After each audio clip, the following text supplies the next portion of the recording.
পাকিস্তানে হামলা করেছে ভারত, পাল্টা জবাব দিয়েছে পাকিস্তান। এই পাল্টা হামলায় পাকিস্তানে নিহত হয়েছে 8 জন আর ভারতে 3 জন। এরই মধ্যে 11 জনের প্রাণ চলে গেছে। এখন ভয় এই পাল্টা হামলা এখানেই শেষ হয় নাকি তা আরো বৃহত্তর রূপ নেয়। যদি এই লড়াই ভয়াবহতায় রূপ নেয়, একটি পূর্ণাঙ্গ যুদ্ধ শুরু হলে তাতে কে জিতবে, ভারত নাকি পাকিস্তান? কেননা দুদেশের হাতেই রয়েছে পারমাণবিক অস্ত্র। বিশ্ববাসী সেই আশঙ্কায় উদ্বিগ্ন। যদি কোনো একটি সামান্য ভুল করে বসে কোনো দেশ, তাহলে সর্বনাশ হয়ে যাবে।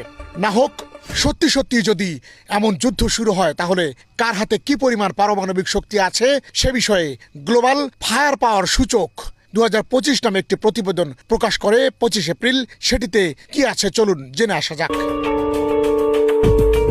সেই সূচক অনুযায়ী 60টিরও বেশি বিষয়, যেমন জনশক্তি, সামরিক সরঞ্জাম, অর্থনৈতিক ও ভৌগোলিক অবস্থা ইত্যাদির উপর ভিত্তি করে 145টি দেশকে মূল্যায়ন করা হয়েছে। তাতে সামগ্রিক র্যাঙ্কিংয়ে ভারত বিশ্বের 4র্থ অবস্থানে। তাদের সক্ষমতা সূচকের স্কোর 0.1184। কম স্কোর মানে বেশি শক্তিশালী সেনাবাহিনী। এক্ষেত্রে পাকিস্তান বিশ্বে 12তম, যাদের স্কোর 0.2513। ভারতের এই অবস্থান দেশটির বৃহৎ জনসংখ্যা, বৃহত্তর প্রতিরক্ষা বাজেট এবং বিস্তৃত পরিসরের সামরিক সম্পদের প্রতিফলন। অন্যদিকে পাকিস্তান ছোট অর্থনীতির কারণে নানা সীমাবদ্ধতা ও বৈদেশিক সরবরাহকারী, বিশেষ করে চীনের উপর নির্ভরশীলতা সত্ত্বেও ভারতকে মোকাবিলায় কৌশলগত বিষয়গুলো মনোযোগী। প্রচলিত যুদ্ধে জনবল একটি গুরুত্বপূর্ণ বিষয়।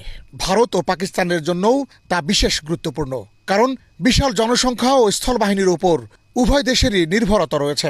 ভারতের জনসংখ্যা 140 কোটি, যা বিশ্বে দ্বিতীয়। সক্রিয় জনশক্তি 66 কোটি 20 লাখ। সক্রিয় সেনা 14,60,000। রিজার্ভ সেনা 11,60,000, যা বিশ্বে সপ্তম। আধা সামরিক বাহিনীর সদস্য 25,30,000। মোট সামরিক জনবল 51 লাখ। অন্যদিকে পাকিস্তানের জনসংখ্যা 25 কোটি 20 লাখ, যা বিশ্বে পঞ্চম। সক্রিয় জনবল রয়েছে 10 কোটি 80 লাখ। সক্রিয় সেনা 6,54,000। রিজার্ভ সেনা 6,50,000। আধা সামরিক বাহিনীর সদস্য জিএফপিতে স্পষ্টভাবে পরিমাপ করা হয়নি, তবে এ সংখ্যা উল্লেখযোগ্য রেঞ্জার্স ও ফ্রন্টিয়ার কোর সহ। মোট সামরিক শক্তি 17 লাখ, সক্রিয়, রিজার্ভ ও আধা সামরিক মিলিয়ে। পাকিস্তানের পারমাণবিক অস্ত্রের সংখ্যা 140 থেকে 150টি। এদিক থেকে পাকিস্তানের সক্ষমতা ভারতের চেয়ে বেশি। ডেলিভারি সিস্টেমের মধ্যে আছে শাহিন 2-3 ব্যালিস্টিক ক্ষেপণাস্ত্র, F-16 যুদ্ধবিমান, বাবর ক্রুজ ক্ষেপণাস্ত্র। পারমাণবিক অস্ত্র ব্যবহারের ক্ষেত্রে দেশটি ফুল স্পেকট্রাম ডিটারেন্স নীতি